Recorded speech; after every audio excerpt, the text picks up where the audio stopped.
and welcome to the Queen's Talk Show. Today we are going to discuss about marriage. I have three girls and we are going to sit down and discuss a few topics about marriage. So welcome. Thank you for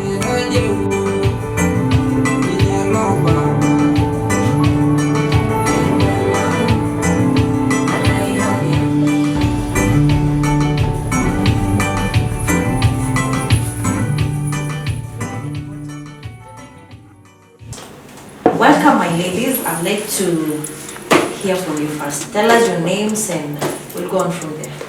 Thank you, It's my privilege. My name is Caroline Milanoi Pere from Narok County, but currently working in Kiambu. I work in JKUAT as a non-teaching staff. Thank you. Welcome. Asante sana. My name is Sato. I am a teacher at Narok County. It's a pleasure. Thank you so much.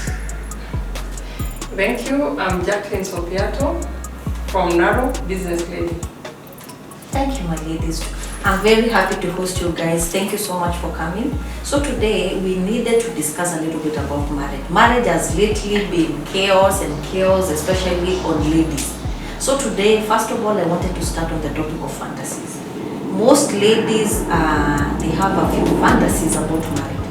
So I'd like us to discuss a little bit about them, because whatever they have, especially the notion about marriage, is not necessarily what is there. It's not the bed of roses, but at the end of the day, let us guide those little girls ready to get married, and those who are actually in it or already have started. So, Jasato, my dear, tell us a little bit about it. Thank you so much.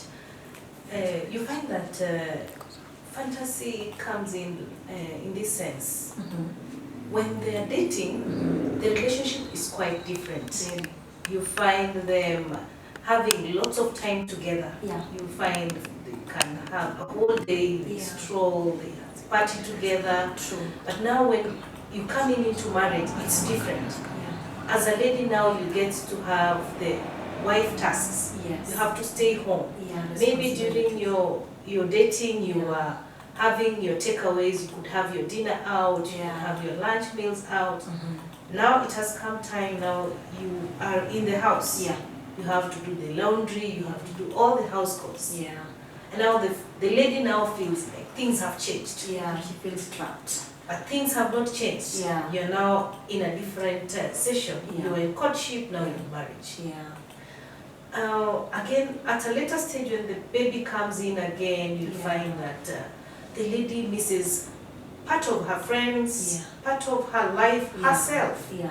That she used to be thinking about me and him. Now there's me, him, and the baby. The child as well, yeah. That is, so it pulls down the spirit of the lady, if not guided well, if not taught well. Yeah. I think that is what fantasy that affects most things that affect the lady during marriage. Yeah, true. Because the fantasy is a very different thing. The reality is different. Fantasy is different. So combining them makes it hard for a woman. Sure. All right. Another thing that causes problem in marriage is the childhood traumas. Because there's these childhood traumas, things that happen in your childhood, and it comes and affects your marriage when you're in it. So, my dear, tell us a little bit about, explain further for these ladies about the childhood traumas.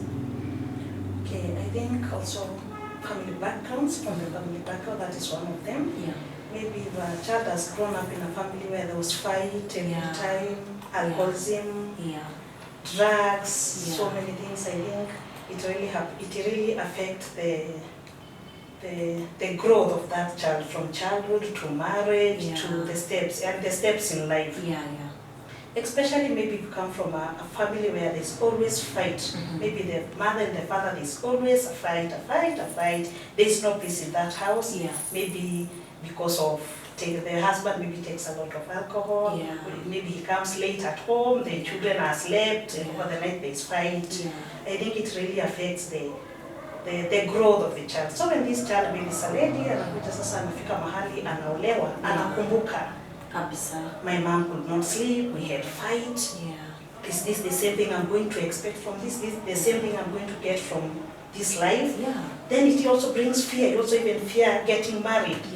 because you remember the past, what your parents had gone through, Yeah. sad things. So I think the background really affects Yeah, the na saa culture. zingine I noticed that watu wengine wanazoea that type of an environment. Yeah. Inafika mahali hata if maybe the fights happen in your own marriage, you start believing that marriage lazima kuwe na vita. Yes. Marriage lazima kuwe na hii na hii because of the type of backgrounds zenye zime happen. Yeah. And maybe also something else, maybe the single life parent, maybe Yeah. umelelewa na mama, the father was not there, Yeah. and maybe the mother was not well up, you need to maybe wakuzunguka usiku looking for something to eat. Yeah. It affects you. Will I be like my mom? Will I be moving at night looking for money so that I can take care of my child? Yeah. So there are things that affect really the background of marriage. Yeah. Yeah, thank you. To you, my dear Jackie, could tell us a little bit more about the traumas. Hawezi Kiswahili. Yeah, sure. Unapoenda kwa ndoa, we yani unajua maybe you go to a rich family, Yeah. you expect Yeah. kukaa maisha mzuri, Yeah. maybe hakuna vita, when you are from the poor family, hakuna vita, hakuna kukosa hii, Yeah. but unapoingia pale you get things are different. Yeah. Unapata lazima mpigane kwa nyumba, lazima kutakuwa na differences. Yeah. Una expect maybe the person amekuwa kupeleka out spending the money because they are rich, Yeah. but unapoingia pale unapata vitu ni different kabisa. Yeah. Kwa ground, Yeah. kwa sababu unapozaa ile maisha ya ndoa inabadilika completely. You won't go for an out and the money is going. Yeah. Hautapata nafasi ya kutoka kukaa na your friends. Yeah. 100%. Uko pale kwa nyumba, Yeah. lazima ukae na mtoto. Yeah. So such things pia zina affect ndoa kabisa. Alright. For sure, childhood traumas zimekuwa another thing. Most people wanashindwa ku maintain marriage because of whatever circumstances walikuwa wanazipitia. Mingi sana. Alright, on to our next topic. The previous relationship traumas. For example, some guy, a lady was dating, alikuwa na maisha ingine tofauti sana. He was cheating, there was a lot of trust issues in between. Then them bringing, ukitoka kwa hiyo relationship unaingia kwa marriage with the trust issues, the baggage from the other side. So like us to discuss a little bit about that. Teacher Sat, tell us. You see, they say that a man is a man, a woman is a woman. Yeah. But I believe that is not it. Yeah. Everyone has his or her own character. Yeah. But in deep sense is we have feelings, we got feelings. True. And sometimes they stay for in our hearts for a time that you say time is the best healer of everything. Yeah. So you get that in your previous relationship, I might say you had, you had, for instance, a man who was loving, caring, Yeah. but maybe this person never had what is called a second chance to any mistakes done to you. Yes. So you find maybe a small bit that happened, the relationship goes sour and you're not in it again. Yeah. Then you get into another relationship. Yeah. Now, you find that it is the vice of what you had. Yes. So you find either of the party, you can't necessarily say it's a woman or you say it's the man. Yeah. Either of the party, but mostly the women. Yeah. You find to let go is very hard. It's hard. It's hard. It's hard. You say, women we love, and we love truly with all our hearts. Yeah. So you'll find this lady referring to the present relationship. That, see, in my past relationship, this guy was like. Yeah. So, and you find now the partner feels that you've not let go. So Then you get war. into comparison now. Then war. That is Yeah. when now you find that misunderstanding comes in. That is when now fights, small fights in the house Yeah. come in. Yeah.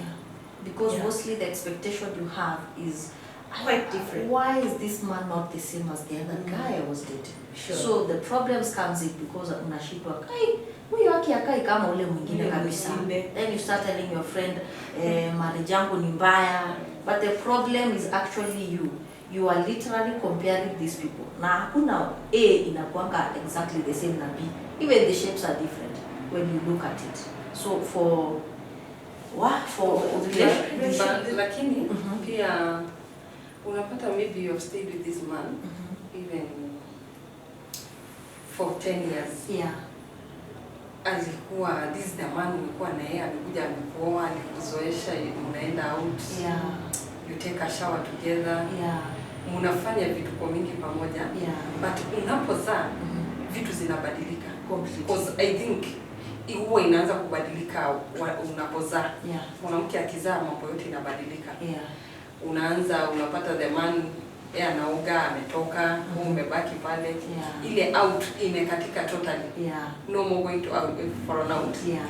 But hiyo yani ina affect kabisa mambo ya ndoa. Yeah. Kwa sababu ile kitu ulizoea inakuja inabadilika. Yeah.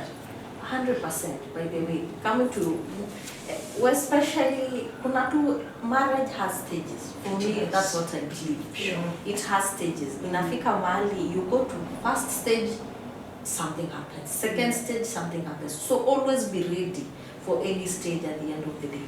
My dear, talk to us about this previous previous relationship. Yes. I think on that I can talk again. Women take time to heal. They really take time to heal. Yeah. So even if you get maybe now a new man, but there was a previous man who was really, maybe, taking good care of you. Yeah. Then the devil comes in so many things. 100%. Yes, then you grow in a boutique and now you get someone else. Yeah. You see, in your mind, you have to say that this person has to be, for example, has to be like Daniel. Maybe Yes. Daniel was the previous man. Yeah. You believe in that, but Yeah. women take time to heal. Even if you get really someone, it's really hard for you to forget the past. Yeah. Especially when you have a small stress. Maybe yes, umekuwa vizuri, you've gotten a tycoon who has money, Yeah. even kushinda yule Yeah. The previous. guy. Yeah. But kuna ile tu, uguzo tu na ka stress hivi kidogo unakumbuka. You remember So women we really take time to heal. Yeah. Ni kama kidonda iko. It's really, I don't know what I can say, but for men, they move. In fact, unamwacha leo, kesho unapata amenyakua mtu mwingine. Na in fact, he makes sure that ajue, amemove.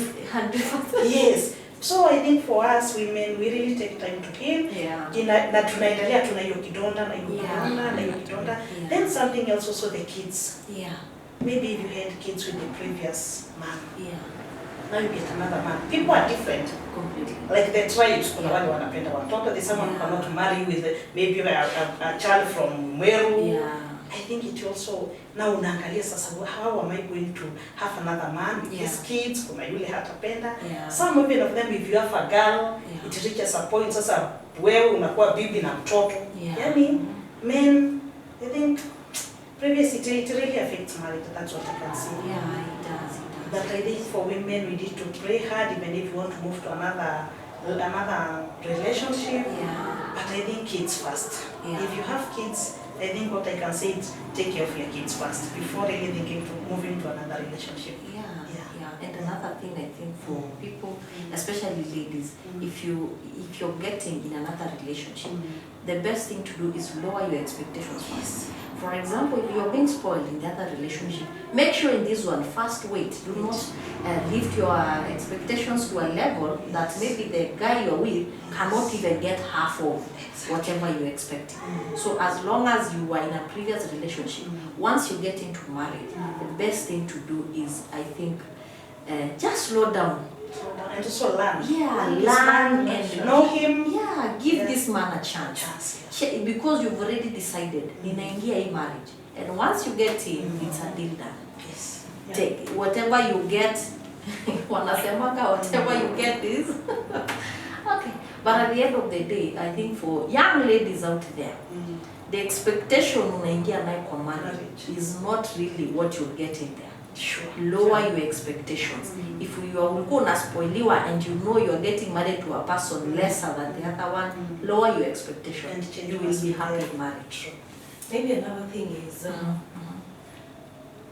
death. Yeah. You find that this is something that we never know when it comes. Yes. So it affects your previous, if you were in a previous relationship and then death hits you, you find that you might have the fear of the unknown. What if? You keep asking yourself, what if? What if? Depending on maybe the cause of the death, it could be disease, it could be an accident, and your current situation then.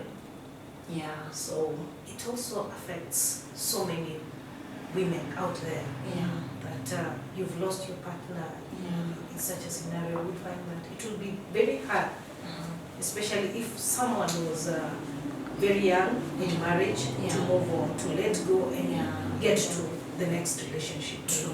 Yeah. Thank you. Yeah, it's true, especially if you know that happens. What you do, live with the moment, because the unknown, actually, You never know what the stress of the unknown will kill you. True. But at the end of the day, live with whatever you have. Pray for it. And anyway, God might see you through. Yeah. All right. On another topic, another topic that is a bit talked about, some speculate, some make up on why women cheat. So that is a crazy topic by itself, because watu wengi wanafikiriaga wako na a few reasons kwa nini mwanamke anatoka kwa ndoa yake anaenda kwa mwanaume mwingine. Jackie, tell us a little bit about why women cheat. Okay, reasons wanawake kucheat sometimes inaletwa na mambo ya pesa. Maybe the man hakuweki vizuri. Maybe he treats other people vizuri na wewe unakaa hakuweki vizuri that. Kitu ingine sometimes inakuwa tit for tat. Because unapata ule mzee ama ule mwanaume kwa nyumba, maybe analala nje, anakuonyesha vituko, he cheats on you. So pia sisi tunapata, yani we do tit for tat. Hata mimi wacha nifanye vile hata yeye anafanya. Lakini sana sana naona kama mambo ya pesa ndio inaleta such issues kwa ndoa. Kwa sababu unapata mwanaume hatoshelezi yule mama kwa nyumba, ametoka, yule mama anataka kutengeneza nywele, anataka kununua nguo, anataka vitu mingi, lakini hapati. So akipata chance ama mtu ambaye atamtengeneza, definitely lazima atoke nje. I think some women cheat, especially in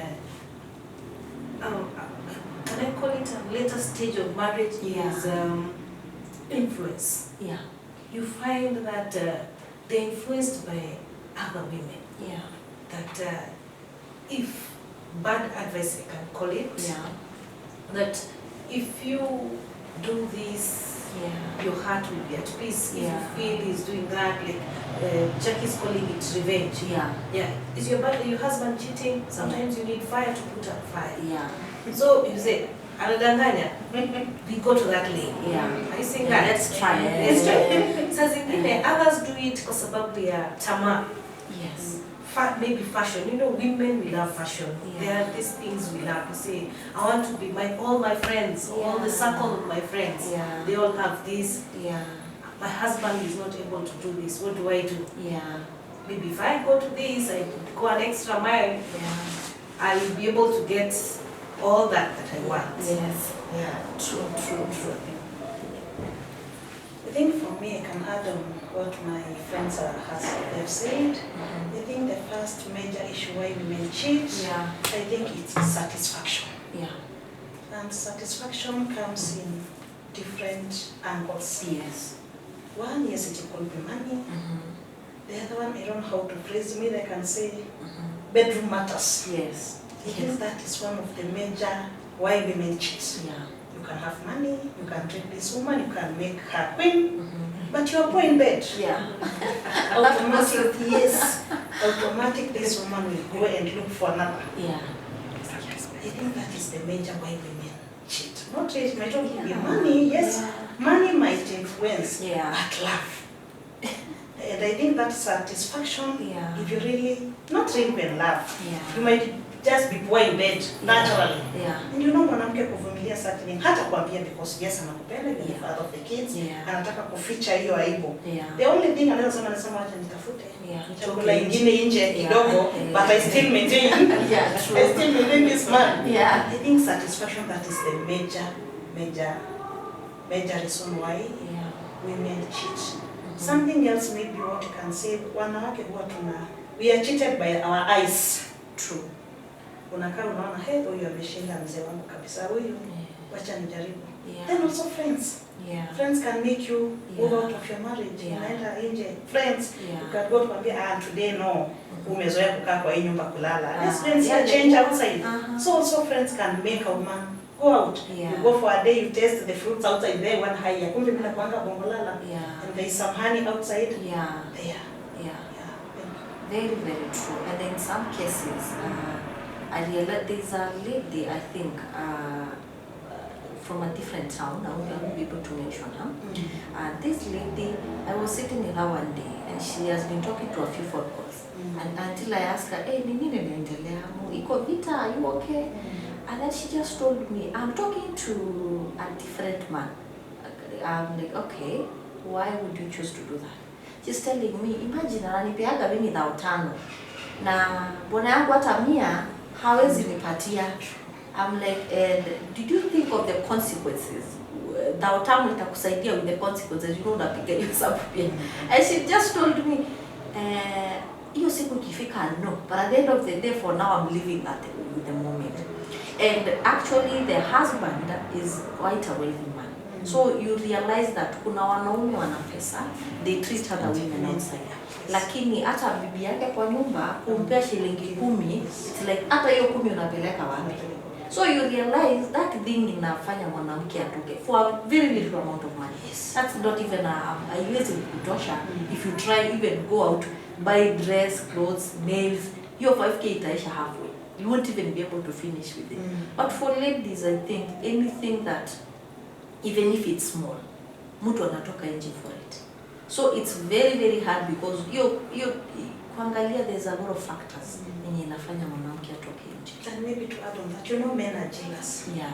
Mwanaume akishaona amekulipia nyumba, amelipia watoto school fees, amenunua chakula, that is it. Yeah. He forgets about your beauty. Yeah. You need to make your hair, you need to be smart. True. Anaona huyo nikimrembesha, ataenda nje. Yeah. When you go outside there, the fellow women are smart. Yeah. Unajiangalia unasema, this man is not giving. What Yeah. else? I should move out and Yeah, and look for try money. for somebody who will sustain me. Yeah. Yes.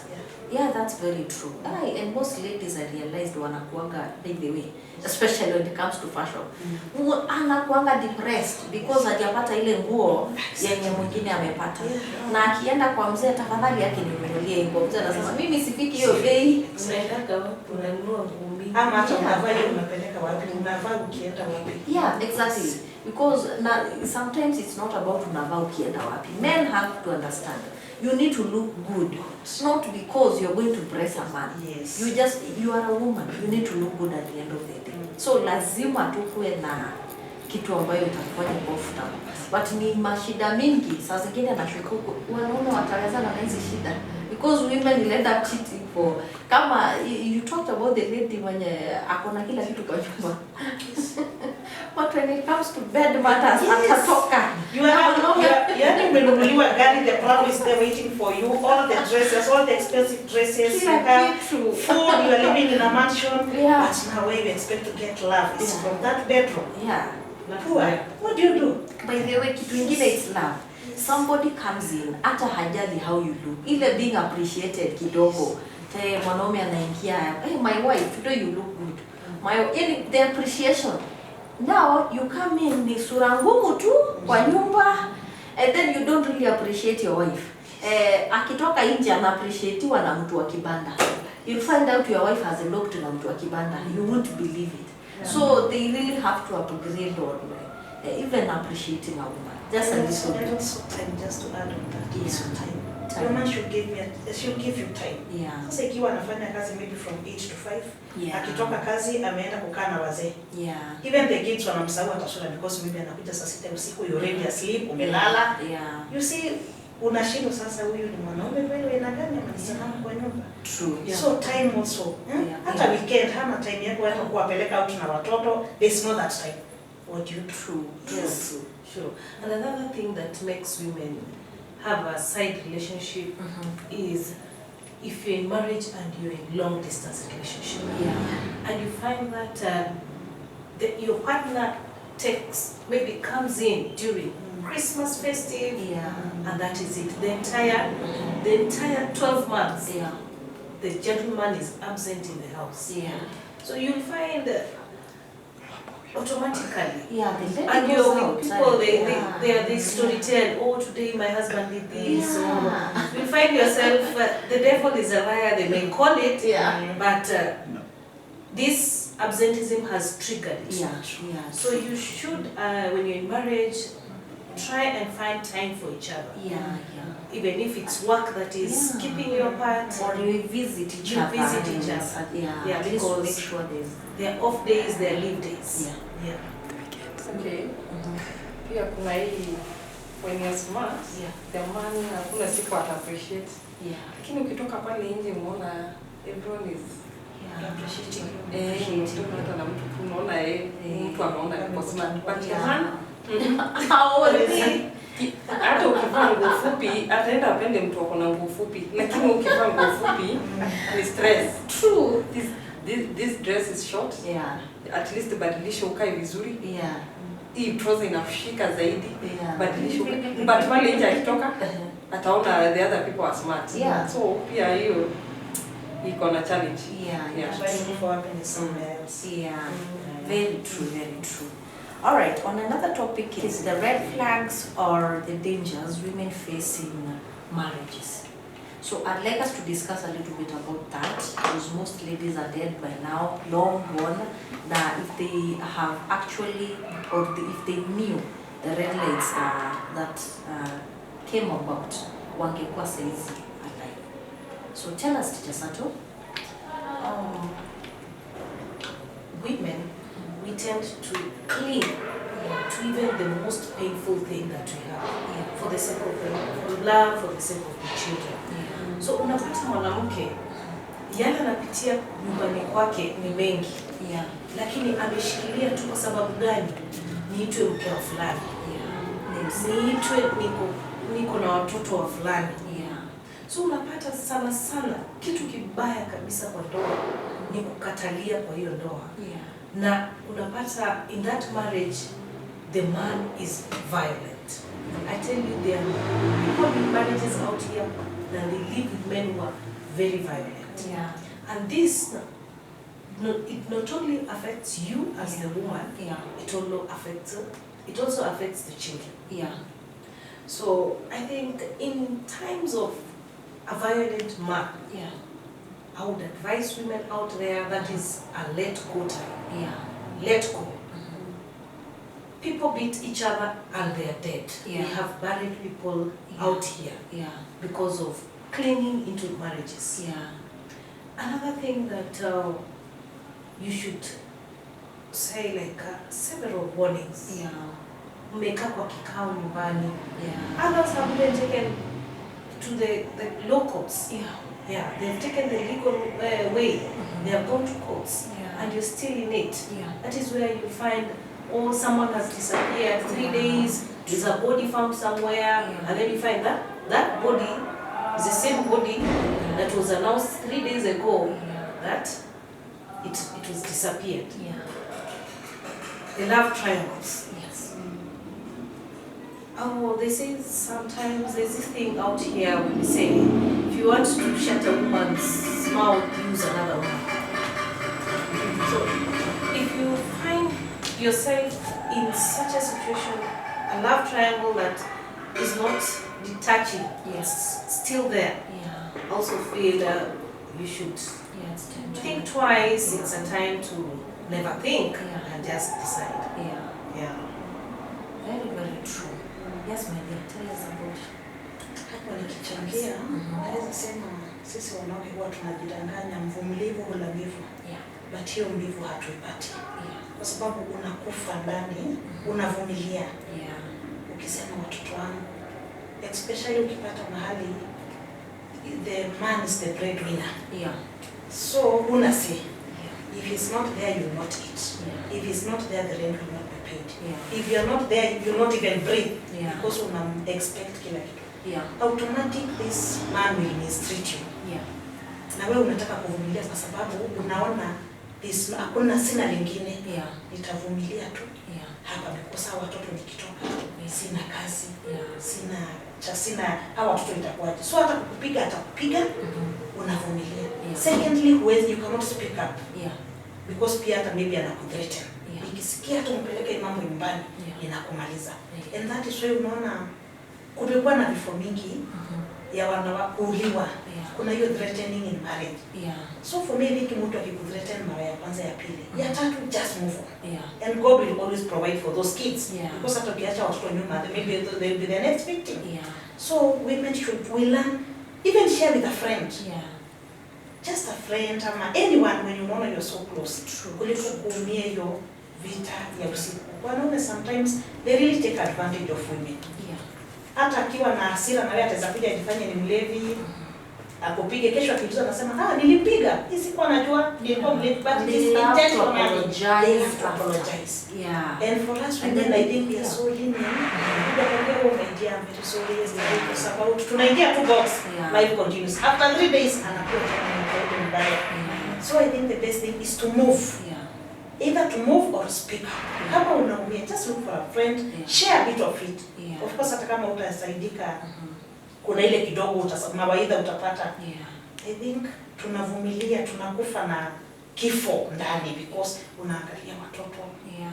And also I think idleness kukaa as a housewife kwa nyumba, it's not really good because hapo ndio tunavumilia because you don't have otherwise. Yeah. Unategemea huyo mwanaume. If he's not there, Yeah. I'm dead. Yeah. My kids are dead. Yeah. So can you look for something else to do? Even if this man is not there, Yeah. my life will continue. True. Yeah, they also say if a man hits you once, Yes. he will do it again and again and again.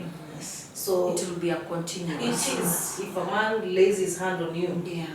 that is it. That is him. Yeah. There's nothing like it is alcohol. Yeah. That is his habit. Yeah. Yeah. So But, women should know that no one should lay your hands. A man should never hit you Yeah. for whatever reasons. Yeah. Yeah. Because we're speaking at the end of the day, kuongea inasolving a lot of Yes, things. it heals you. Instead of them fighting, the best thing is, I don't want this, please stop doing this. And you're mature enough, because once you're married, you must be 18 plus. Or even, most of the marriages, everybody should be around 18 plus. So ni kitu utaambiwa na utasikia. And if both of you want the marriage to continue, ni ile you're going to listen. Because hata wewe pia, you have flaws in it, or you have things that you tell him, wacha, and he's probably going to listen to. Yes, baby. Okay, to add on,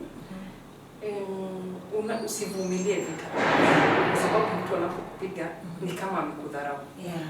So ukiona yule mtu ameanza kukupiga, either you speak out or you move out. Yeah. Kwa sababu mwanaume anapokuja maybe atasema ilikuwa ulevi. Yeah. Hebu jaribu siku moja umtukane akiwa mlevi. Lazima atakumbuka. Atakumbuka. So si ulevi. Ukiona violence, just move out or speak out. Yeah. Yeah. Yeah, true. Because hiyo ndio kitu ingine, they put it on alcohol. They blame alcohol. Sometimes they blame you because most men wanapenda blaming. At it's your fault. It's your fault this happened. It's your fault. You did not listen to me. It's your fault. So they are provoking you. Yeah. Because wherever but if the situation was turned around, for example, maybe you are not taking alcohol, and then you hit the man, what happens next? You tell him it's your fault, I hit you. Well, does that make any sense? No, it doesn't. So at the end of the day, I think those red flags are something that every woman should watch out. We don't tell you to leave your house. We are not telling you to leave your marriage. But the point is, learn to know that you have only one life, and especially if you have kids, if you are a mom, that makes you more valuable, because the people you give birth to are now more important, because wao ndo wataumia. Mwenye alikuwa wataumia. Mwenye ataumia is the kid you give birth to, because they have to go to a stepmother. And we all know all stepmothers don't really have a good ending. It's not it's Cambodia out of 100 of them. Another thing is you find that the extended family, you should also be alert on it. Yes. You find that there's negligence. All of a sudden, you're not in the family meetings. All of a sudden, you're not included in any of the family functions. It should tell you automatically you're not in it. You're no longer in it. So why should you be? Where do you, if you have kids, where do you take them if you're not included there? So family, I think the extended family would also tell a lot. For instance, if you had communication with your sister-in-laws, your mother-in-laws, your uncles, you find that they no longer pick your phone calls, or maybe if you have an issue in the house and you raise it up, it never takes your side. Oh It's on the other nobody side. cares. Why them? So you should know that maybe they are tired, maybe they don't want you. Or And also even again, we done with mzito. We say this is my brother-in-law, unaenda kumwambia my husband, this is the brother, these are brothers. Yes, atakusikiliza lakini atasema huyu mama tujie mwana. If you go to the mother-in-law, huyu mtoto nimemlea amekuwa mtu mzima, sasa unakuja kuniambia ABCD. You must be the problem. They will always see shida ni you are the problem. True. And then they don't know there's a boundary. Yes. A man can react very funny with his wife. But with his parent, ni mtu wako na adabu. They tell you, umepata mzee mzuri, ni mpole, like something of the sort. But once you're with the person in the house, you're like, ndio niliambiwa ni mpole. You know, those sides, the mother will never know, the brothers will never know. But even their son takes alcohol, uses drugs, is violent. But when you say the stories, they are like, Are you for real? No, wanakataa kuongea. So unakuwa tu unanyamaza, unasema sasa nikiambia my sister-in-laws. Nobody will ever take any step. Unaamua sasa utaki tena kuweka hiyo aibu, shemeji ilikuwa sasa nikirudi kwetu tena itakuwa picha gani to my friends. So unakufa you die slowly by slowly. The best thing is to speak out. You speak out. If it comes to you the make worst, sure just move. before you could raise all the issues concerned, and you make sure you bring everybody who's literally concerned with this man, the family members. Once you see that there's nothing being done and you're literally tired and this thing is going to take your life, then you're free to move. Because that means at the end of the day, your own family members, now they value you more than where you have been married to. Financially independent as a woman, how important it is for a woman to be financially independent. So we need to discuss about that, because most ladies, the reason as to why cheating comes in, ile idleness inakufanya unafuata mzee, unavaa mahudu, unaingia mapikipiki kufuata which just being idle because unaona huyu mtu ndio the source of income. Na nikiona hivi akienda atabebwa, so I need to follow this man, I need to protect this person, because hiyo tu ndio my source of income. But once you are independently okay financially, inakuwa nzuri sana. Hiyo ndio mimi na notice kwa mwanamke, because hautakuwa na shughuli ya these cheating problems, especially for money sake. Adio mtu anafuata 500 for a very shallow man, something of the sort. Yes, my dear, tell us. I think it's very, pesa yako ni tamu. That's what I believe. Your own money. Sio ile unapewa. Your own sweat. True. It's sweet. So wakati hata mwanamke unafanya kazi, unaenda unachukua that salary, unaenda unatoa pesa yako, it's sweet. Than hata ile unapatiwa na huyo mwanaume. Secondly, this man will respect you. hata kuchukua just for granted. Yeah. If you don't do my hair, I will. Yeah. If you don't buy me a good dress, Yeah. I will. Yeah. So kutakuwa na respect. Yeah. But really kama kila siku asubuhi nipe, nataka 100, nataka 2000 niende salon, nataka hii. Yeah. Hakutakuwa na hiyo, kutakuwa na respect. Yeah. Then thirdly, atajua I can do, she can do without me. Yeah.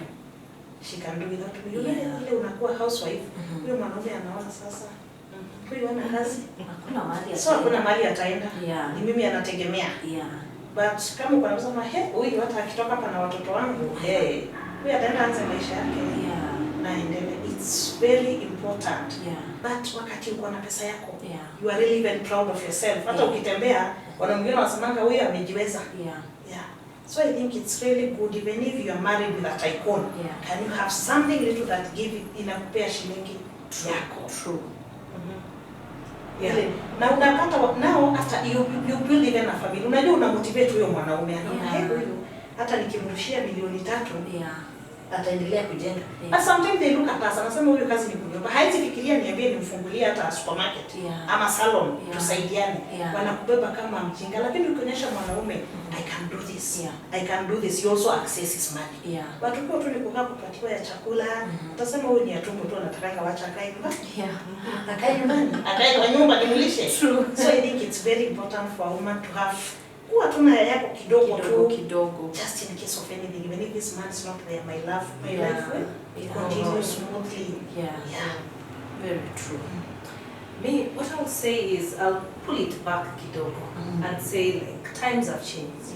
When we were growing up, like us who were born in the 80s, 70s, we'll say that when we were growing up, we knew all the responsibilities were meant for the fathers. Yes. And actually, they did it. Yeah. You'd find that it was rare. Like me when I was growing up, like telling my mom, I need this. I knew what I would tell my mom, I need food. Yeah. Have you cooked? Yeah. And I knew what I would tell my father. Yeah. School has asked us for this. Yeah. But times have changed whereby you say you bring bread, I bring milk. Yeah. And tomorrow, it's vice versa. Yeah. You bring milk, I bring bread. Yeah. So it empowers a woman when you have your own money or income, and not necessarily that you are you're earning income that you can have a skill.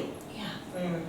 You can bead. Yes, sure. These beads, Masai beads, are very expensive. Yeah. They are not. If you sit at home and make you do the bead work, you have your own money. You earn it. Yeah, true. And then it brings proper dialogue in the house. Yeah. Like you can now negotiate with your husband, with your spouse, Yeah. and say, we need to do a dining table. Yeah. It is 70,000. Yeah. I think I have 30,000. Yeah. Can you provide the rest? Can you top up on this? Yeah. But if you don't have anything, that dining table time can be said, it can wait. Yes. So not necessarily that you get an income from you're a professional. Yeah. You have to be a doctor, you have to be a teacher. You can have a skill. Yeah. You can be a tailor, you can be a saloonist, you can be something and have a way that you have an income on your own that can even cater for your personal. Yes. You can say that every month I have this for my hair, I have this for my babies, I even have this for my house. True. Yeah, you will find yourself fixing so many things in your house because you have your own income. Yeah. So it is important for every other woman out there to have, however little it is, but you have some income that it can help you. It might be little, but you can get yourself into a merry-go-round. Yeah. That eventually it will be some amount of money that can make you get something for you or even for your family. Yeah. Yeah, sure. Very, very true. Okay, for me, upande wa mama, I think we should work. Anza kabiashara hata kama ni kidogo, kwa sababu pia ukikaa kwa nyumba mwanaume atakudharau. Lakini ukikuwa na ile yako kidogo, like for me, nimeolewa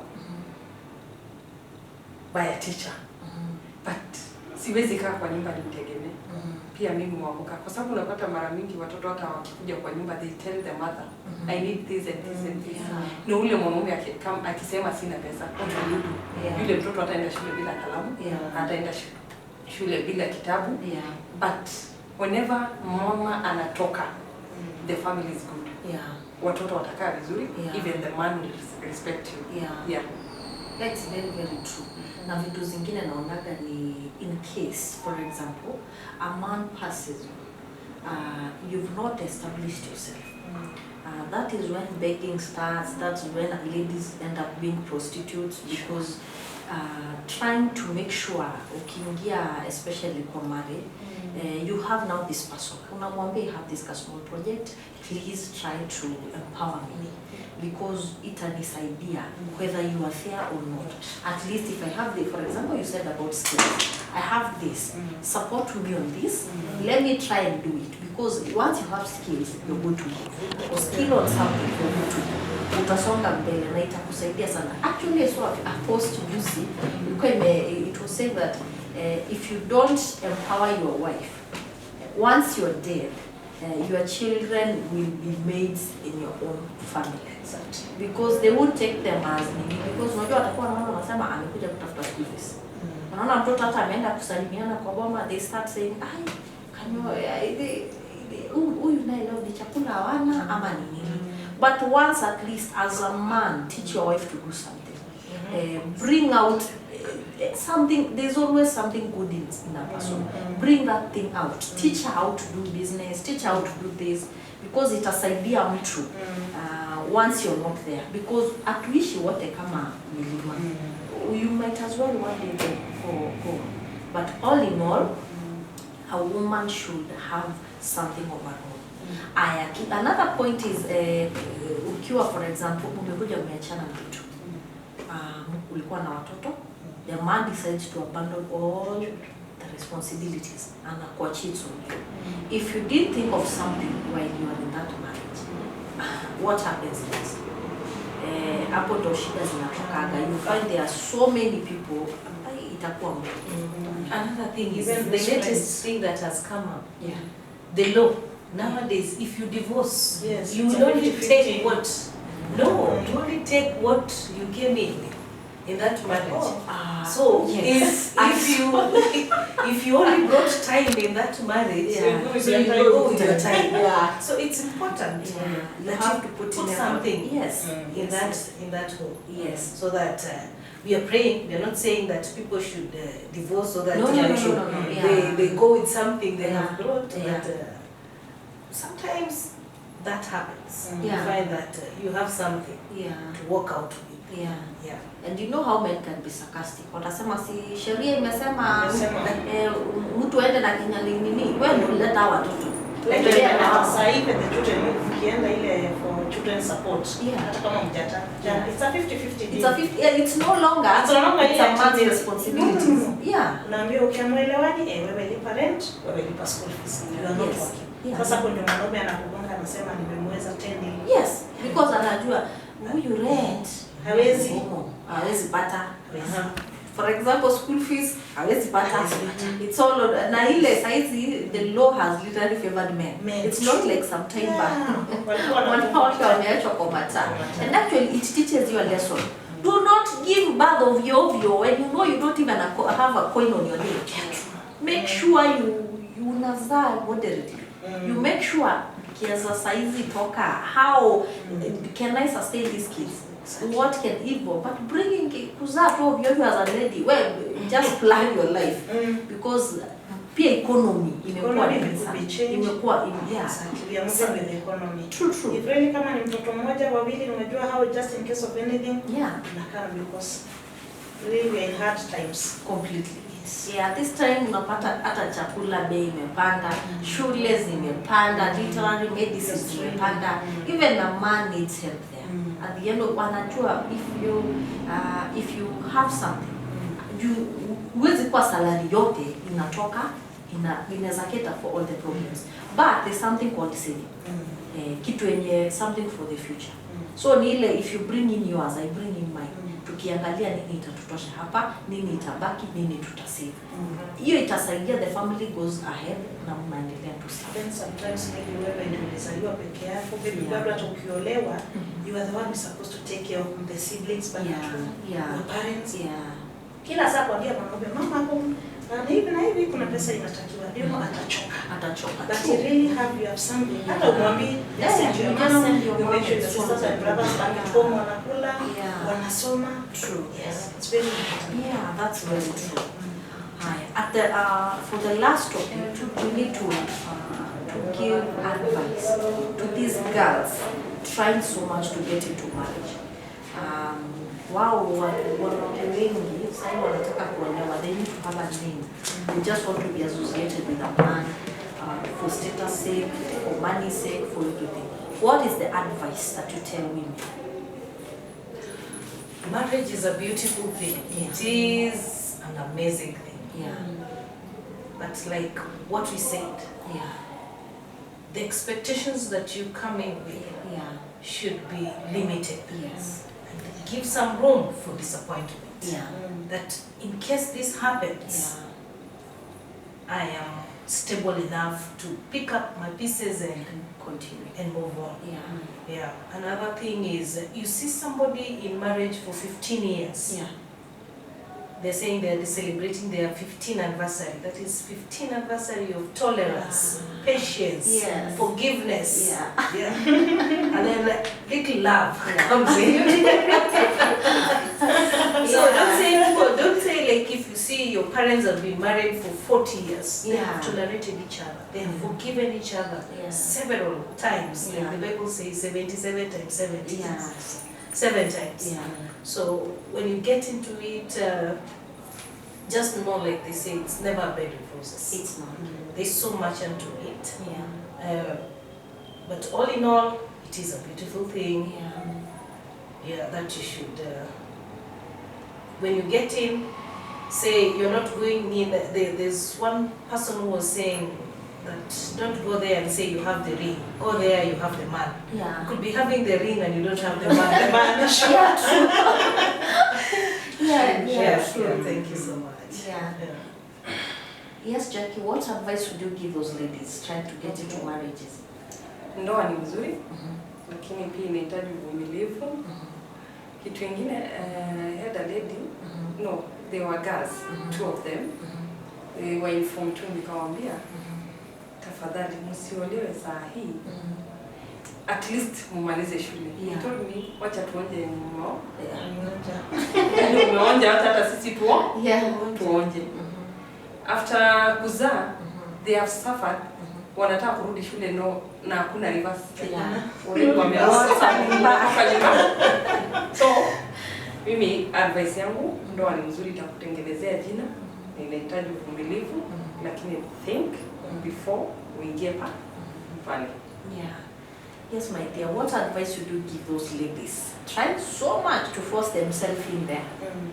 For me, what I can say first is time. They should give themselves, get married at the right time, with the right person. Make your right decision. Don't force yourself into marriage really because you want to have a man in life, because you really want the finances of this man. Like nowadays we are cheated. I want to get married because this person has money. So make the right decision at the right time. And prepare time, really, because marriage is another stage in life. You are now moving from this stage, moving to another stage. Make the right decision at the right time with the right person. It's all true, and at the end of the day, ladies should know one thing. This person you're getting into marriage with is not your brother. This one, hata kama mlikuwa best friends earlier on, things changes. Once you find out there's a reality, you'll only find out in marriage. Even in courtship, hutajua hizo vitu, you'll only find out in marriage. And sometimes ukija ku find out, those things are not exactly whatever you really expected. It's not, marriage is not a bad thing. Secondly, there's something called prayers. If you don't work on prayers, hakuna hata utapiga steps 10. Halfway umetoka. Because from day one, there's something called, let me not mention it. But there's something that most ladies should know. Unaingia kwa familia, iko shida kwa hiyo familia. Maybe ulitoka in a very clean family, happy family. Unakuja unaingia unapata familia yenyewe is a totally different. Hakuna umoja. The only thing they do is bullshit each other. You get in a different environment that sio ile yenye you really expected, or whatever you saw in courtship. Because labda ulikuwa being introduced to the family as a girlfriend, and then you're like, the family is so good. But once you're already in there, you realize kuna vitu mingi sio zile zenye una expect. Ingia huko with a prayerful heart. Make sure you get into a lot of counseling, because mnango wako mpaka zaidi. Mkiingia counseling inasaidia sana, inakupatia like a way. Once unaona hii ndio problem inakuja, I was counseled and I was told how to handle this, and na hiyo kweli nimesema about it ni uvumilivu. Because kuvumilia mtu ambayo anakukosea kila siku, lazima uvumilie, because it's called marriage. Kitu ingine ni then I said earlier, expectation. Lower your expectations. Usiingie huko ukifikiria I'll be now a princess or I'll be a queen. Wachana na those things only are usually in stories, because marriage is real life. This is real life. It's not a joke. It's not something you're dealing with a very different person from who or whoever you're expecting. So all in all, ladies, all the best. Whoever wants to get married, all the best. Kila mtu ni vizuri ajaribu njia yake. Yeah. Thank you so much, ladies, for coming. I'm humbled. I'm happy. And I'm very, very grateful to you, ladies. Asanteni sana. As you go back, Mungu akue na nyinyi, and I will pray for you. Thank you. It's a pleasure. Thank you so much. Thank you so much for watching. Don't forget to subscribe, like, and share. God bless. See you in the next video. The Queen's Show.